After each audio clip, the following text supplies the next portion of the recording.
మీరు ఆయన సంగతి వదిలేయండి అమ్మ, మీరు ఇదంతా చూస్తున్నారు కదా, మీకేమనిపిస్తుంది? ఏది రైట్ అనిపిస్తుంది? ఎలా ఉంటే కరెక్ట్ అనిపిస్తుంది? మీరు చెప్పండి మేడం. అలా కాదు, నువ్వేమనుకుంటున్నావు చెప్పు. ఏం చెప్పినా వింటాను మేడం. తప్పు నా వల్ల జరిగింది కాబట్టి వాళ్ళు ఎన్నెన్నో పడుతున్నాను మేడం. ఎంత చూసినా విలువ లేదు మేడం. ఏదైనా అవసరం అనుకుంటే వాడుకుంటారు, ఏదైనా పండగలు పున్నలు రాగానే దూరం పెడతారు మేడం. 2 ఫంక్షన్లు పిల్లలు చేసుకున్నారంటే పిలవలేదు. మరి అప్పుడు అంతా ఉన్నప్పుడు నా దగ్గర ఫస్ట్ నుంచి ఉండొద్దు, ఫస్ట్ నుంచి మాట్లాడుకుంటూ దూరం పెట్టేసేది ఉండే. మధ్యలో కలిసి తర్వాత దూరం పెడితే ఎట్లా ఉంటుంది మేడం? ఫస్ట్ టైం వచ్చేసి పిల్లడు బాబు కడుపులో వచ్చిన తర్వాత 2 పిల్లలు, చిన్న పిల్లల్ని పిల్లగాడిని వదిలేసి 6 నెలలు వెళ్ళిపోయింది మేడం. 6 నెలలు తర్వాత వచ్చి మహిళా మండలిలో కంప్లైంట్ ఇచ్చింది. నేను 6 నెలలు వదలలేదు ఏమా. నువ్వు 6 నెలలు వదిలేవు, 6 నెలలు వదిలేదు, 2 నెలలు కాదు. అక్కడ నుండి ఇక్కడికి ఆ రూమ్ ఉన్న తర్వాత వదిలేసింది మేడం. వదిలేసి వెళ్ళిపోతే మహిళా మండలి దగ్గర కంప్లైంట్ ఇచ్చింది. కొంచెం ఉండండి అమ్మా, ఆవిడ చెప్పనివ్వండి. మీరు చెప్పిందంతా విన్నాం కదా. సూట్ కేసులో డబ్బులుంటే తీసేసి వాళ్ళకి ఇచ్చేసింది మేడం. అవి ఇంటికి రై డబ్బులు పెట్టిన మేడం, అవి తీసేసి ఇచ్చేసింది. సర్లే పోనీ అనుకుని అనలే. వాళ్ళు ఏం చెప్పారంటే ఈమె రూమ్ లో అమ్మ రూమ్ లో పెట్టేసి చూసుకోండి అనేసి అంటే సైన్లు చేసుకున్నారు మేడం. తర్వాత నేను వస్తా మా పెద్దమ్మని తీసుకురాలేదు మేడం. అప్పుడు 2 పిల్లలు చిన్నోళ్ళు ఉండరు, చిన్న చిన్న పిల్లలు. అప్పుడు వాళ్ళు వదిలేసి నేను ఆమె తీసుకొని వస్తా అని చెప్పేసి ఈయన పుట్టేదాకా రాలేదు మేడం. ఈయన పుట్టిన 9 monthsకి వచ్చారు అందరు కలిసి. ఒకటే రూమ్లో సంవత్సరం పాటు ఉన్నాం. సంవత్సరం 8 నెలల వరకు ఉన్నాం మేడం. పడకపోతే ఎవరి రూమ్కి వాళ్ళకి పెట్టేసిండు. ఎన్ని అబద్ధాలు ఏడుస్తున్నావే. సరే, నువ్వు అనేది నిజమే అనుకున్నా. 6 నెలలు పిల్లలు ఉన్నారు అన్నా కదా. పుట్టాకనే వచ్చానా? పిల్లలు ఉన్నారు. బాబు పుట్టాక నువ్వు రాలేదా? పిల్లలు అప్పుడుకున్నారా? 2 ఏం చక్రం నువ్వు బాబు ఎన్ని నెలలప్పుడు బాను మీ అమ్మ వచ్చారు? ఎన్ని నెలలప్పుడు? అప్పుడు పిల్లలు ఉన్నారా? అప్పుడు పిల్లలు లేరు. అప్పుడు పిల్లలు లేరు. 2 నెలలు ఉండేవాళ్ళు కదా. 2 నెలలు ఉంటే 2 నెలలే ఉన్నారు. 2 నెలలే ఉన్నారు. 2 నెలలు కాదు అవి. 6 నెలలు కాదు, 2 నెలలే ఉన్నారు. కాదు మేము ఉండేది నెల రోజులు ఉప్పల డిపోలో ఉన్నాం మేడం. ఈ రూమ్కి వచ్చినాక 2 రూములు మేడం, 2 నెలలు మేడం.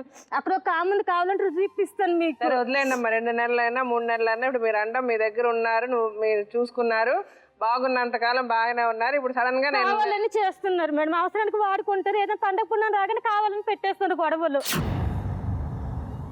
ఈమెను కలుపుకోకూడదు అన్నట్టే పెడుతున్నారు. మరి కలుపుకోకూడదు అన్నట్టు ఫస్ట్ నుంచి దూరం పెట్టిస్తే నాకు ఇంత బాధ ఉండదు మేడం.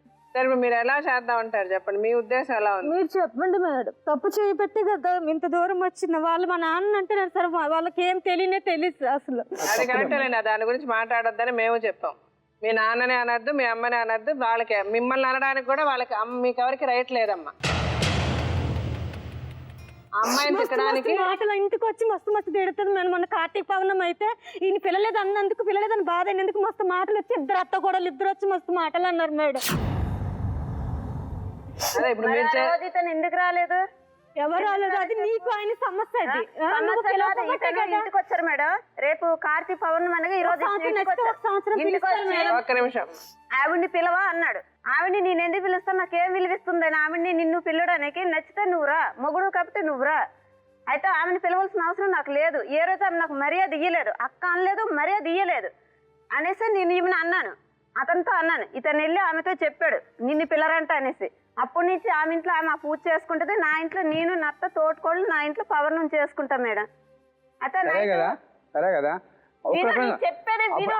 అప్పుడు అమ్మ ఇద్దరు అమ్మ లేదు మంచిగా ఉన్నారు కదా, అప్పుడు గొడవలు పడలేదు కదా. అప్పుడు మంచి చెడ్డ కాదు, ఇప్పుడు అమ్మ ఇది శేఖరు అందరూ మంచిగా ఉన్నారు కదా, గొడవలు ఏం పడలేదు కదా. మరి అప్పుడేం పిల్లలేదు మరి?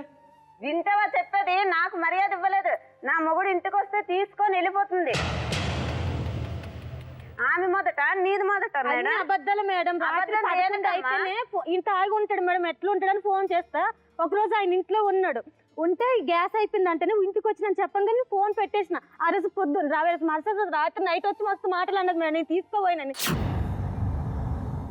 నిజంగా ప్రామిస్ గారు సార్ అక్కడికి వెళ్ళనే లేదు నేను అసలు. 11 దాటితే తాగిన మనిషి ఎట్లా ఉంటాడు అంటే మరుసటి రోజు రాత్రి వచ్చి అంటది తాగినోడైతే ఎక్కడో సస్తాడు, ఎవడో అన్నం తిన్నాడు ఎవడైనా వచ్చి చెప్తాడు చచ్చిండు నేను అన్నది మేడం.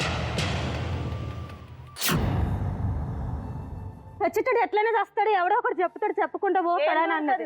నోరుందని నోటుకు వచ్చినట్టు వాగుతుంది. నీకు నోరు లేదా? నువ్వు చాలానే మాట్లాడుతున్నావు.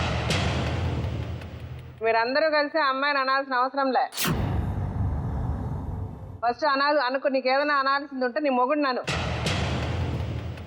మీకేమో నోరు తక్కువ లేదు, మీకు నోరు ఎక్కువే ఉంది. మీ నోరు ఎక్కువ వల్ల కూడా చాలా గొడవలు వచ్చాయి. అందుకని మీరు ఊరికి ఏదో మీ అమ్మాయిదే తప్పు అన్నట్టు మాట్లాడదు. ఇక్కడికి వచ్చిన తర్వాత అమ్మాయి మాట్లాడితే వినండి. ఎవరు చేసిన తప్పులుగా వాళ్ళు అనుభవిస్తారు జీవితంలో. మీరు ఈ కష్టం మీరు ఇంత కష్టం అనిపిస్తున్నారంటే మీరు కూడా తప్పులు చేశారు. చేయకుండా ఇంత కష్టం మీకు రాదు. ఆ అమ్మాయి చేసిన తప్పుగా అమ్మాయి అనుభవిస్తుంది. ఇక్కడ ఏంటంటే మీరందరూ బాగానే ఉన్నారు. ఎవరి అహంకారాలు వాళ్ళకి, ఎవరి ఈగోస్ వాళ్ళకి, ఎవరి ఇష్టాలు వాళ్ళకి, ఎవరి కష్టాలు వాళ్ళకి. మీరెవ్వరూ పట్టించుకుంది ఆ పిల్లల గురించి.